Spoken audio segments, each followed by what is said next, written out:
Good evening, everybody. I think we're getting into our fourth day. Tomorrow is going to be Thursday, and that's very good news. We almost survived the week, and then we'll have a midterm on Monday, which will give you some breathing ground there. There'll be no daily assignments, but you have to write the essay. And the quiz is going to be recycled from these questions that you already had. So just one more time to reinforce what we've already done. And the IDs, there's going to be a special section on IDs. In other words, make an effort to do those IDs well. That's why I insist it's not important how much you write, but actually what you write. That is how we're relating each of the IDs to a larger theme that we're covering that day in that chapter. In particular, like we had industrialization and reconstruction and the Gilded Age, and today, that is tomorrow, on day 4, we're gonna have the progressive era. So that third part of the exam is going to be something to write online on the basis of your IDs. But that has to be your original work. In other words, I'm kind of letting things slide as far as IDs go. If you copy and paste somewhere, you checked it out, supposedly you read it. I mean, in the days of computers, it's impossible to be totally sure about anything. So anyways, but make an effort to put some time into those IDs, because there'll be a question on that third part of the exam on the IDs. Then I'm going to say, okay, this is a list of 25 IDs. Write me an essay about this topic by using examples of, 5 of these IDs. So you're going to write an essay in your own words, and using examples of 5 people or 5 events that are mentioned in those 25 IDs. So it's going to be what these IDs do in general. They kind of simulate a research of a historian. You go around online, you find documents and so forth. You gather everything that you have. You put it on the table, you look at it, and okay, let's write a story about it. So basically, this is what I'm gonna ask you for this ID part on the exam, to write me some sort of a story. And the story will have to do with these 5 themes that we cover each day, right? Reconstruction, Gilded Age, no, it was Reconstruction, right? Reconstruction, Gilded Age, Reconstruction, Industrialization, right? Reconstruction, Industrialization, Gilded Age, Progressive Era, and World War I. So something along those lines, along these 5 general topics, I will say, okay, tell me the story of, Reconstruction by using 5 examples from the IDs, or something along those lines. That's just an example. Anyways, I think I might have said too much, but I might regret. But anyhow, online courses are rough, so I like to help you. Anyhow, so that's about the exam. Let's get now to our chapter in the IDs for tomorrow. So, as you know, the IDs are due the same day, and the quiz, you have an extra day to finish it. Anyways, and so far you've been doing good. I understand that it's rough for a lot of us, and for me, it is rough, and for you too, especially if you have something else to do, taking another course or having a job. That's rough.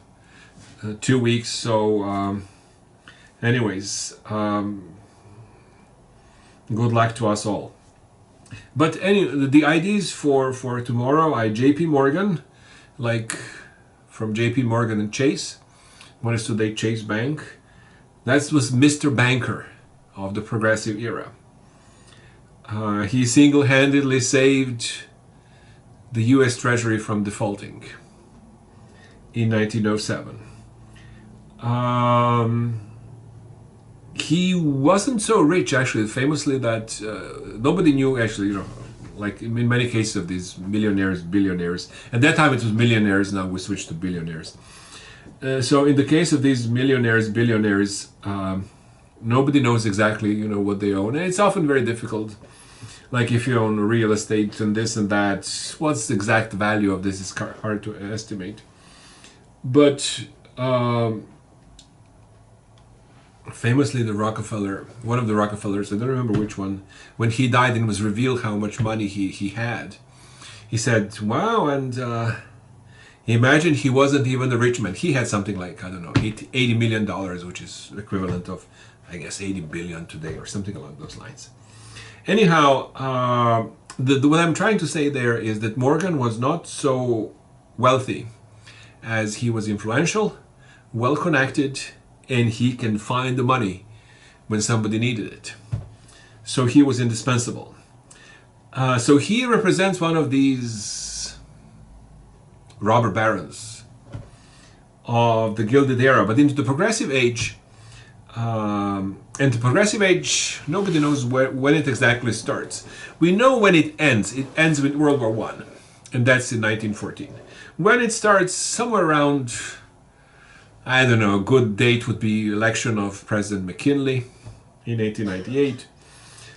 Maybe, 1895, somewhere in the 90s, 1890s, thereabout. It doesn't really matter. But you kind of see the difference in the mentality of the two periods. The Gilded Age, and that would be, 1880s, 1870s, late 1870s, 1880s, and 1890s. This was an age full of optimism. Optimism in terms of robber barons, rough businessmen who were making money and crushing their competition and being merciless and being proud of it. And then in the Gilded Era, in the Progressive Era, this is no longer acceptable. And you have people like number 3, Andrew Carnegie, who is famous for his charities and giving away the wealth. Carnegie was a steel magnate in Pittsburgh.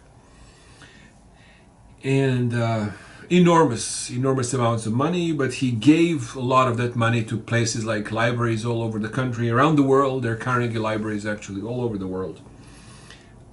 So the Carnegie called this the gospel of wealth. In other words, you make money, but you give away money because it's a very, very Protestant, actually Calvinist, sort of Puritan attitude. In other words, you make the money, but you give it away to show that you are among the elect Puritans. Anyways, that's really U.S. History 1, where I talk about the Puritans, and I love to talk about the Puritans. But, so you may be not familiar, you might have not taken U.S. History 1, but let me just tell you here that U.S. is a Puritan country. It's founded on Puritanism. And what I mean by this is that, there is this attitude of seeking approval from the community. We claim that we're very individualistic and so on and so forth, but actually community in general can destroy reputations and build reputations very, very in a very, very strange way. So anyways, in the same way that J.P. Morgan was vilified, he was a hated person.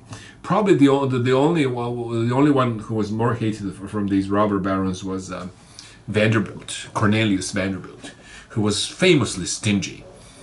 And other than, somebody got under his skin and got the money for Vanderbilt University, but other than that, he never gave money to any sort of charity or anything of that sort.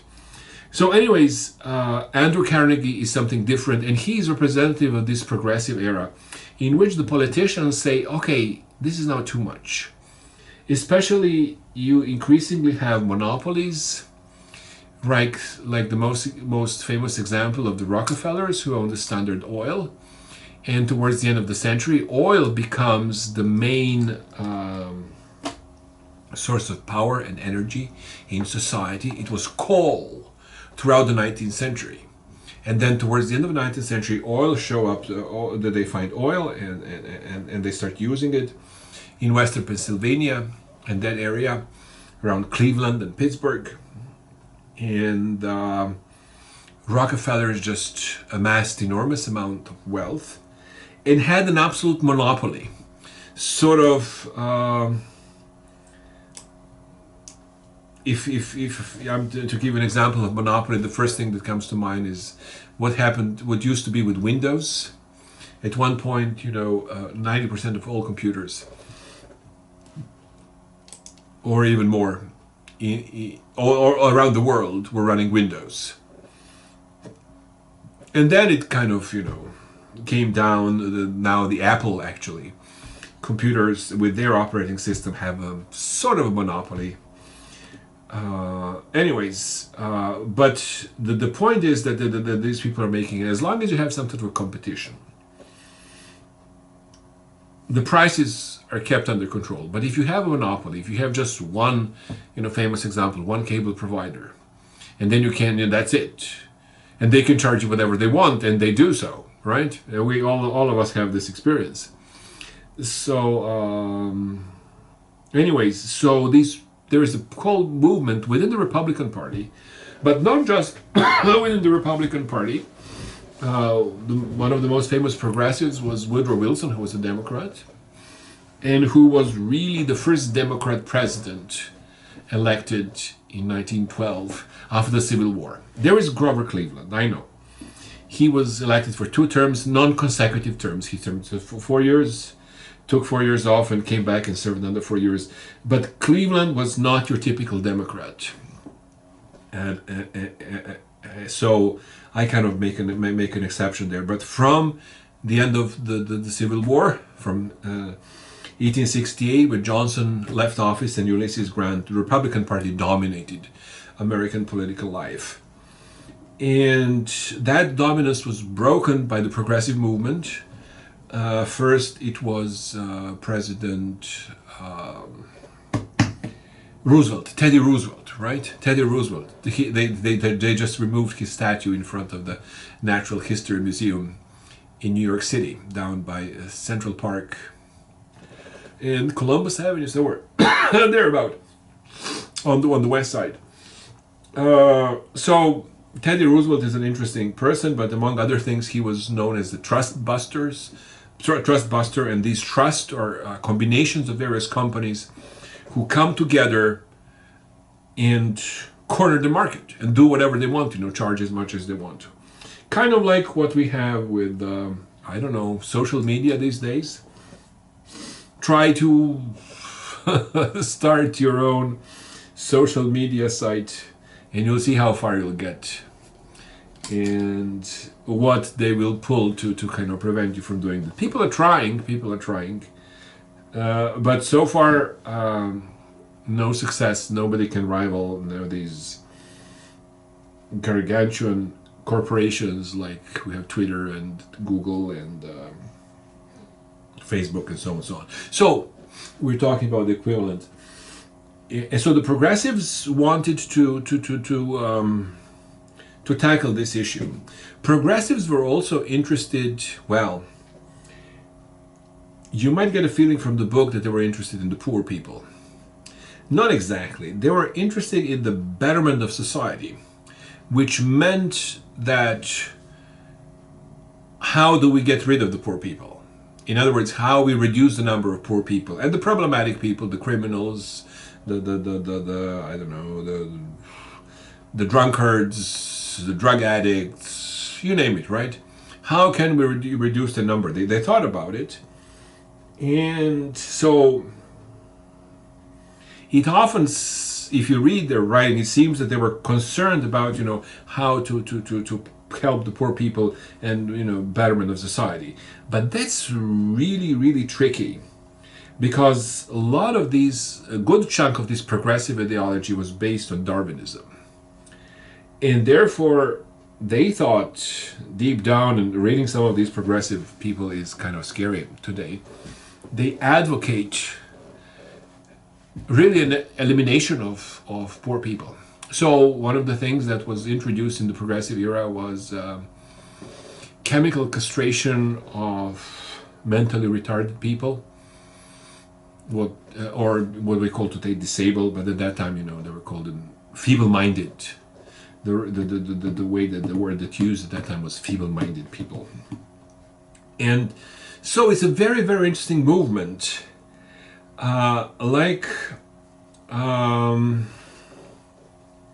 In the case of Theodore Roosevelt, who is a symbol of the progressive era, and who split the Republican Party into a traditional conservative wing and a progressive wing.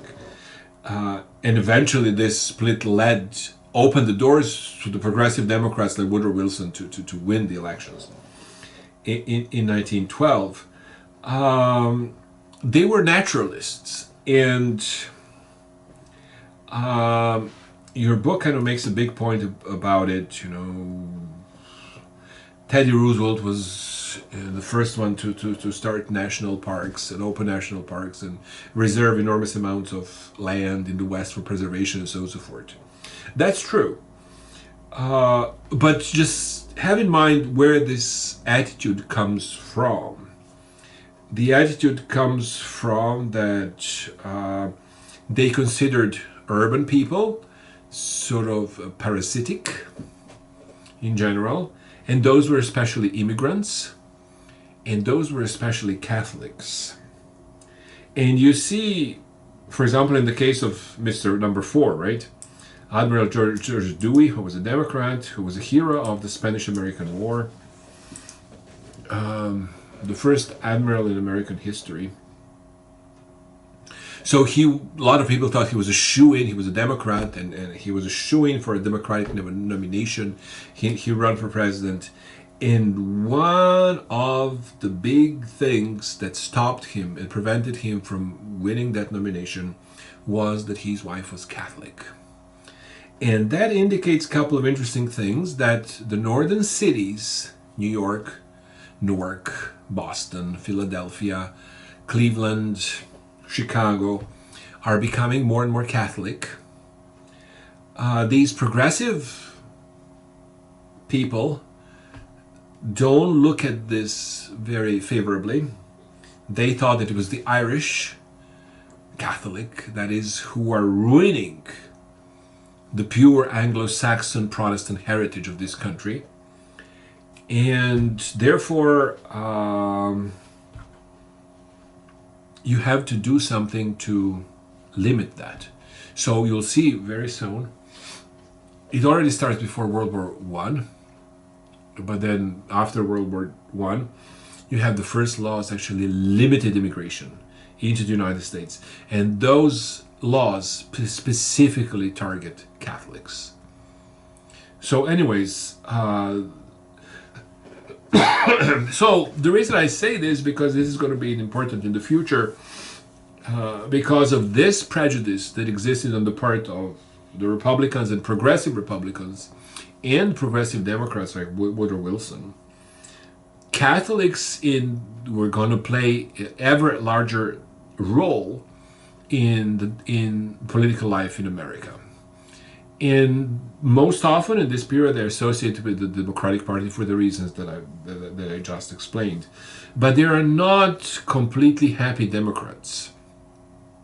They understand that there is a lot of anti-Catholic sentiment even in the Democratic Party. So anyways, the guys that I missed here is Leos Czolgosz.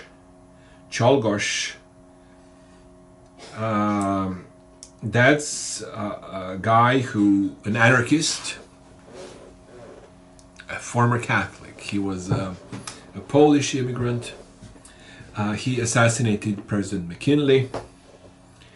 And so these sort of things go together. He was a Catholic, he was an Eastern European, an immigrant, and he was an anarchist.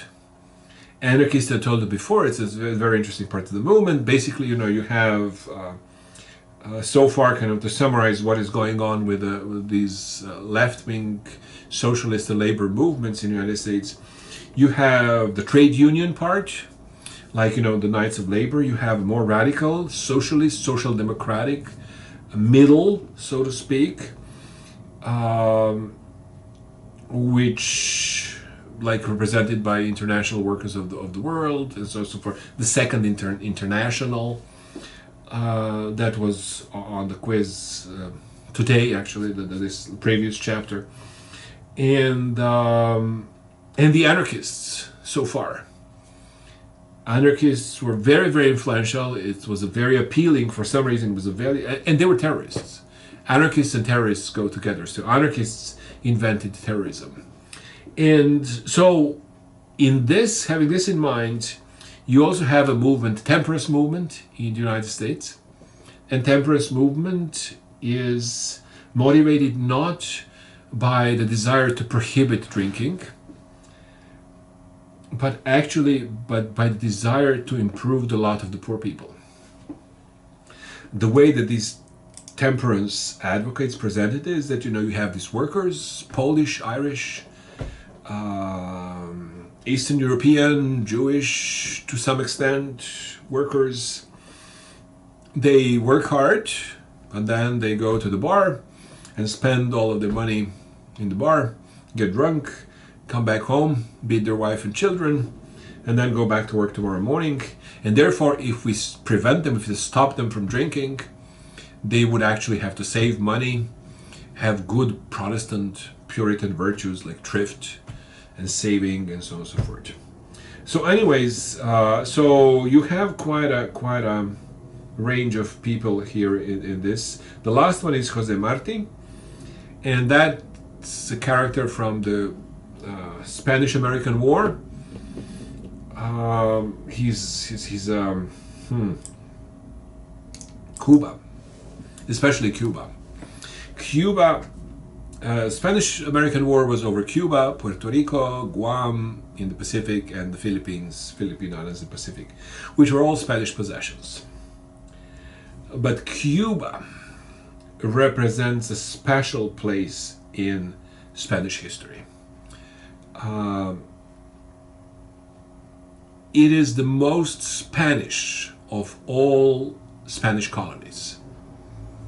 So, when you go to Mexico, when you go to Colombia, when you go to places like Peru, there is this idea of mestizo, mixed race. A little bit Spanish, a little bit Native American, and mixture and so on and so forth. But Cuba, even though it has a significant population of black people, the white people in Cuba had pure Spanish, what they call in Spanish castizo, that is pure Spanish blood. And so Spain was very, very reluctant to give up Cuba. Spain, Mexico, all the other countries of Latin America that were, Spanish speaking, they became independent in the 1820s and 1830s. Sort of some, 30, 40 years after the American Declaration of Independence, they followed suit. And it was an inevitable process. But Cuba was, for the Spaniards, a very, very special case. And they came into conflict with the United States. So Jose Marti is a hero of the Cuban War for Independence. He was a liberal, and he spent a lot of time in the United States, which actually made the Spaniards even more suspicious, and for quite a good reasons. He spent a lot of time in Tampa, in Florida, and in other places. And he's the one who, led the Spanish Cuban fight for independence from Spain. United States jumped into this, And this was the first imperialist, well, maybe not the first, anyways, but it was a very, very significant imperialist war of the United States. On the surface of things, America went in there to give freedom to the people of Cuba, to the people of Puerto Rico, to the people of the Philippines, to the people of Guam, and so on and so forth. Well, the outcome is not so great. Philippines became independent, but only after World War II. Puerto Rico is still part of the United States with very, very strange constitutional arrangement. It's a commonwealth, associated state with the United States. So the Puerto Ricans are technically speaking American citizens, but they don't have full citizenship rights. That is, they cannot vote for president. They cannot vote for Congress. They don't have representation in Congress. So it's, in short, it's a still colony of the United States. And that's the legacy of the Spanish-American War and people who started it. So also, you have the anti-imperialist movement that shows up in this time period, that a lot of people, including famous writers like Mark Twain, were disgusted by what was going on, and so forth. So anyways, that's what I have for you guys for the IDs. A little bit of guidance for you, and let's start with, let's check the quiz so I can see if there is something that I can, help you out. Okay. Tenements in New York, right? That's also about immigration. Tenement buildings were these, buildings apartments in New York that are so packed that often don't have windows. So anyways, what else do we have? Yeah, a couple of interesting things about New York. Economic depression, let's see. William McKinley, William Jennings Bryan. Okay, really, President McKinley associated. Progressive era, journalism of the progressive era. Right, that's an important part. Journalism, what you call yellow journalism, whipped up anti-Spanish feeling in this country, which is, as I said, not hard because, of the anti-Catholic bias that exists in American history. And so they whipped up those feelings and basically pushed the country into the war. All right, what else is coming here? Government of Spain, and stuff about the Spanish-American War, progressive era, gospel of wealth. Yeah. I told you about the statue of President Theodore Roosevelt that was removed from the National History Museum just recently, a couple of days ago. That was one last thing, one of the few things in the last day of the de Blasio administration, a couple of days before the New Year's they did it. And the reason for it is that he's presented on a horse, kind of like a superior creature, and two Native Americans are on his side, sort of like presented as a bit, well, quite inferior to the great naturalist Teddy Roosevelt. Teddy Bear, that's where Teddy Bear comes from. Anyways, and so that's in our era that is sensitive to these things. He was removed. His statue was removed. Anyways, so also Hawaii. Hawaii, it's an interesting story.